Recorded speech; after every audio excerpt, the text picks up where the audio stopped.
The US debt crisis just got 10 times worse.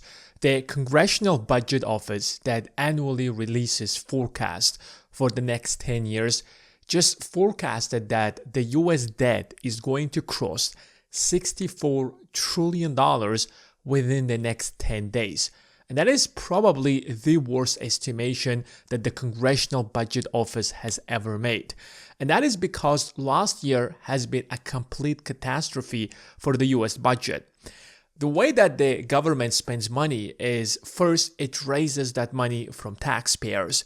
But if that money is not enough to spend, because the government for some reason has cut taxes, then the government has to find a way to raise money. And that primarily has been debt. So the government issues US bonds. These bonds are primarily sold to the general public, and the government raises the money to close the deficit. And this report is raising the alarm because the deficit this year is going to be $1.9 trillion. And this is not because we are in a state of a world war. This is not because we are in a state in a crisis, but rather we are in the most peaceful time. And yet the deficit is $1.9 trillion. And by 2036, it is going to cross to $3.1 trillion. So the real question right now here is, why would the deficit almost double within the next 10 years? And that's not even the biggest problem. The public debt is going to rise from 101% of the GDP to as much as 120% of the GDP by 2036. So the government has two types of debts. The intragovernmental debt, and this is where the government owes money to itself, and a public debt. This is the debt that the general public owns. This is when you buy a government bond. This is when the Federal Reserve buys the government bond. This is when you hear the news that Japan holds $1.2 trillion of US debt. When the government owes money to itself, it's not a big deal because the government cannot possibly default just because it owes money to itself, just because one government agency owes money to another government agency. The real problem comes is when the government owes money to the general public and it struggles to pay that debt. Now, at this point, everybody knows that the United States government does not even intend to pay that debt. All that matters at this point is how much interest payments does the government can possibly afford. If we go beyond that number, it is over for the US government. Think about it this way. If you owe today $100,000 in credit card debt and your annual payments, let's say it's at 20% and you're paying $20,000.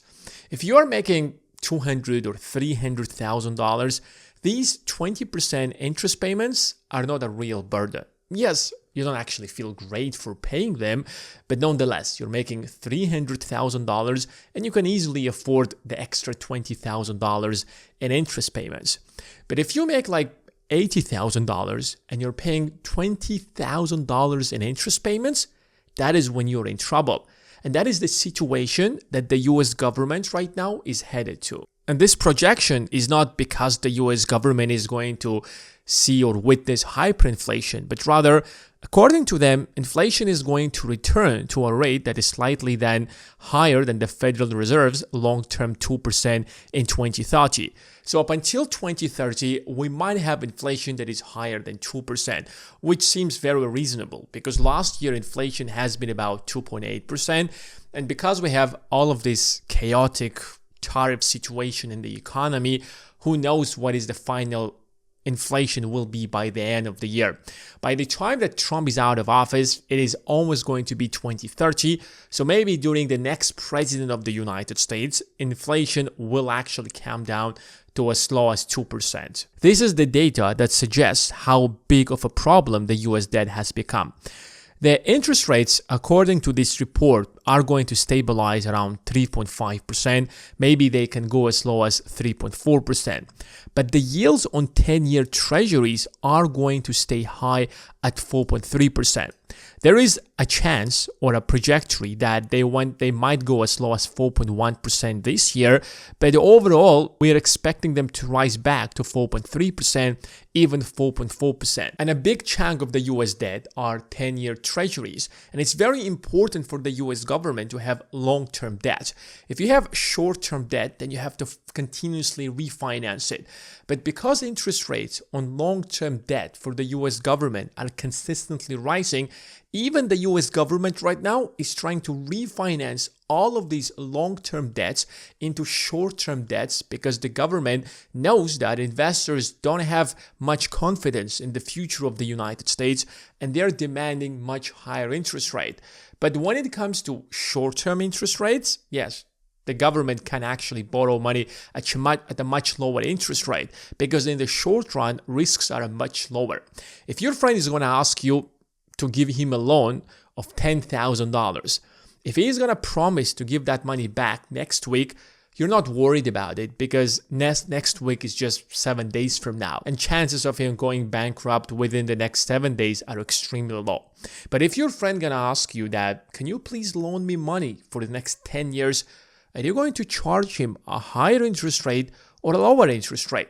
Of course, you're going to charge him a much higher interest rate because, first of all, you don't know if that guy is going to stay your friend for the next 10 years. Chances of him of not returning that money are much higher. Chances of him going broke and losing his job or getting sick is much higher.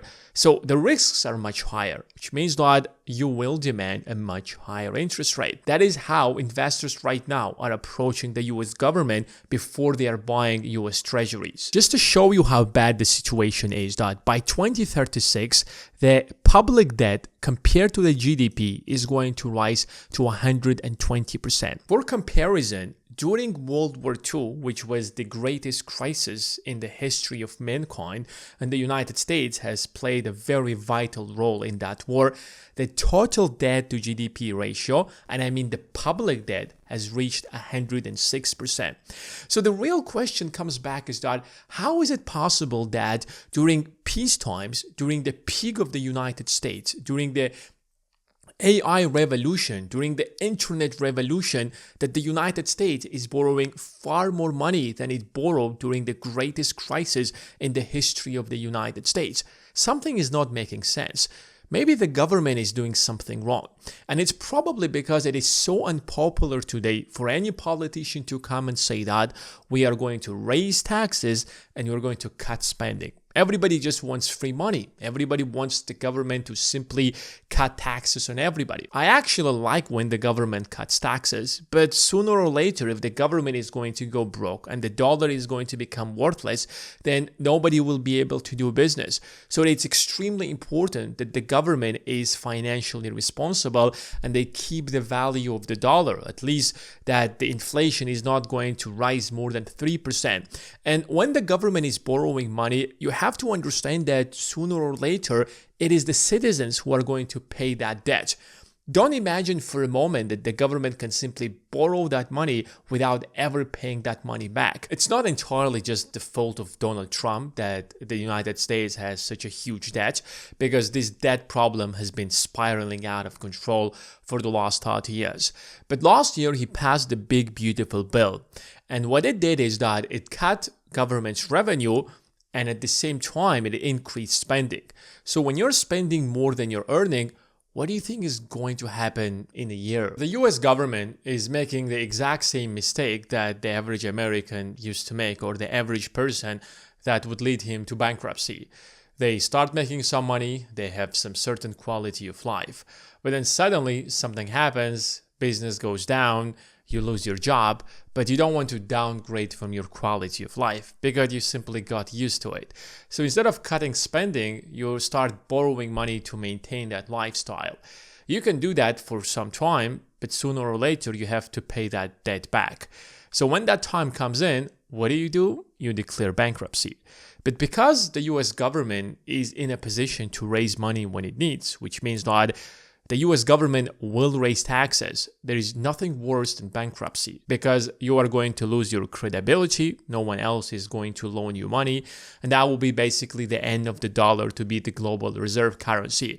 So basically, in 5 to 10 years, we're looking in a situation where the US government will have to hike taxes, maybe by 50%, or even double taxes on everyone else, just because the US government or the United States has enjoyed low taxes for such a long time. If the government is spending so much money, why isn't the life of the average American getting a lot better? If the government would have borrowed that money and made your life so much better, you would perfectly understand that.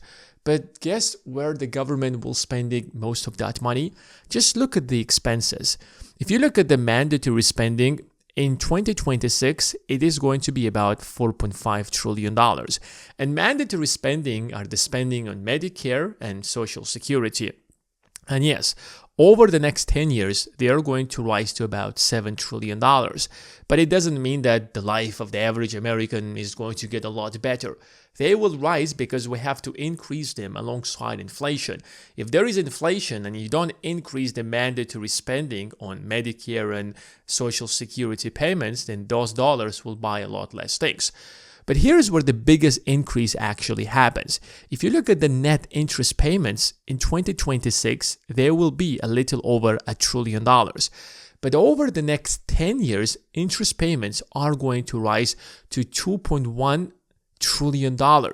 So over the next 10 years, interest payments are going to more than double. In total, the government will run a $3 trillion deficit, and almost 70% of that $3 trillion deficit are going to be interest payments. Some people will say that you're just scaring people. But let's think about this clearly. What are the options that the government has? One option that we talked about already, which is raising taxes and paying off that debt. The second option is the Federal Reserve jumping in and buying all of that debt from the public. And let me ask you a question. Where do you think the Fed takes that money from? The Federal Reserve is the only entity that is allowed to print money. So the Fed prints that money and buys the US Treasuries from the public. Now, from one side, yes, we have avoided a debt problem, but we suddenly have massively increased the supply of money. Suddenly, there are a lot more dollars in the economy that they used to be in the past. What happens then? There is massive inflation and massive devaluation of the currency. So your dollars, your savings, your wages are about to lose a lot of their value, which means that you are about to become a lot more poorer, which is why it's so important to be invested in the right assets. Whatever you want to buy, you want to invest in gold, you can invest in gold. You want to invest in silver, do that. You want to go to the stock market, do that as well. The most important thing is that you are buying assets whose values are rising every single time the dollar is losing its value. Yes, gold prices for some time have stopped from rising so dramatically fast because Donald Trump has appointed Kevin Warsh as the next chair of the Fed. But that is temporary. It is going to come back and gold prices are going to dramatically rise. And every time you hear the news that the United States government is going through a huge debt crisis, there are investors selling their US debt and taking that money. They can't be just sitting on a lot of cash. They have to do with something with that money. They have to invest that money. So that money goes into the stock market, which is why you are going to see stock prices rise and rise much faster than they used to in the last 20 years. So if you haven't started investing yet, start now. And if you want a step-by-step guide, then check out the first link in the description where you can find the link to the Investing Academy.